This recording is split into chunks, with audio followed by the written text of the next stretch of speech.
अगर हमारी गलती के बिना कोई हमें नुकसान पहुंचाने आए, ऐसा कभी हुआ नहीं। तुम अपवाद नहीं हो सकते।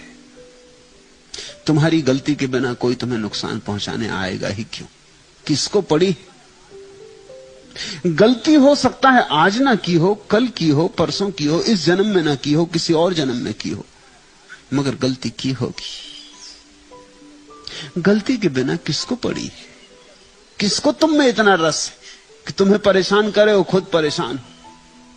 और अगर कोई तुम्हारी गलती के बिना, समझ लो तुम्हारा मन नहीं मानता, तुम यही सोचते हो कि हमारी गलती के बिना ही कोई हमें परेशान कर गया है, तो अपनी गलती के लिए वह भोगेगा, तुम चिंता में मत पड़ो। तुम उत्तर देने की विचारणा में मत पड़ो, क्योंकि उत्तर देने में तुम उलझ जाओगे, उसके साथ गुथ जाओगे। यही तो कर्म का जाल है। मैं तो कहता हूं कि तुम्हारी गलती के बिना नहीं हो सकता, लेकिन तुम्हें अगर ये समझ में ना आए, क्योंकि ये समझने के लिए बड़ी अंतर्दृष्टि चाहिए पड़ेगी। तुम्हारी गलती के बिना ही सही कोई गलती कर रहा है, तुम परमात्मा पर छोड़ दो, उसकी जो मर्जी। तुम इसे एक परीक्षा समझो कि तुम्हें एक अवसर मिला शांत होने के लिए, तुम्हें एक चुनौती मिली कि विपरीत परिस्थिति में तुम मौन रख सकते हो या नहीं। जब कोई उद्विग्न करे तब तुम निरुद्विग्न रह सकते हो या नहीं। जब कोई गाली दे तब तुम शांत रह सकते हो या नहीं। एक तुम्हें अवसर मिला, इस आदमी का धन्यवाद दो, इसने तुम्हें एक अवसर दिया, इसने गाली दी या तुम्हें नुकसान पहुंचाया, और तुम अछूते रहे, तुमने कोई जवाब ना दिया, जैसे कुछ हुआ ही नहीं, तुम साक्षी रहे। यह साक्षी भाव ही मुक्ति का सूत्र है। फिर तुम्हारी गलती से हुआ या न गलती से हुआ, कुछ लेना देना नहीं। दोनों हालत में एक ही काम करना है, साक्षी रहना है। अगर हमारी गलती के बिना कोई हमें नुकसान पहुंचाने आए, तो उस समय हमें क्या करना उचित होगा? कुछ भी करोगे तो अनुचित होगा, करना मात्र अनुचित होगा, साक्षी रहना ही उचित होगा। सिर्फ देखते रहना जैसे तुम दृष्टा हो।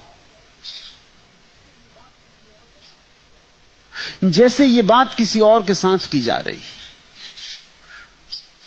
तुम दर्शक मात्र हो, तुम इसके भोक्ता नहीं। एक ये तो सबसे ऊंची बात है। अगर हो सके, अगर ये ना हो सके तो नंबर 2 की बात, नंबर 2 से मुक्त होना है। सिर्फ इसलिए कह रहा हूं कि शायद नंबर 1 की बात अभी ना हो सके, होते होते होगी, लेकिन नंबर 2 की बात अगर करोगे तो नंबर 1 की बात सदते में सहारा मिलेगा। नंबर 2 की बात यह, पहले से तय मत करो कि क्या करेंगे। उस घड़ी जो हो जाए परमात्मा के ऊपर छोड़ के हो जाने देना। पहले से तय करने में तो बड़ी गड़बड़ हो गई, वो तो अहंकार का हिस्सा हो गया। तुम पहले से तय करके बैठे हो कि कोई गाली देगा तो हम ऐसा करेंगे, कोई अगर ईंट मारेगा तो हम पत्थर से जवाब देंगे, या कोई एक गाल पे चांटा मारेगा हम दूसरा गाल कर देंगे। दोनों में तुमने पहले से इंतजाम कर लिया, तुमने पहले से सोच लिया, तुम कर्ता बन गए, तुमने समय ना आने दिया। आने दो समय, जब कोई गाली देगा तब सहज स्फुरना से जीना, जो उस क्षण लगे करने जैसा वो कर लेना, और कृत्य को अपना मत मानना, उसको परमात्मा पे छोड़ देना। यही कृष्ण ने गीता में अर्जुन को बार बार कहा कि फल उस पर छोड़ दे, कर्ता वही है ऐसा जान, तू निमित्त मात्र है। ये नंबर 2 की बात है, लेकिन इससे पहली बात सधने में सहायता मिलेगी। अभी तुम निमित्त बन जाओ, मात्र उपकरण। परमात्मा जो करवाना चाहे करवाए, तुम सिर्फ उसके लिए राजी रहो। फिर ना पछताना पीछे लौट के, न गौरव करना। तुम करता ही नहीं हो तो पछताना किसको है, गौरव किसको करना है।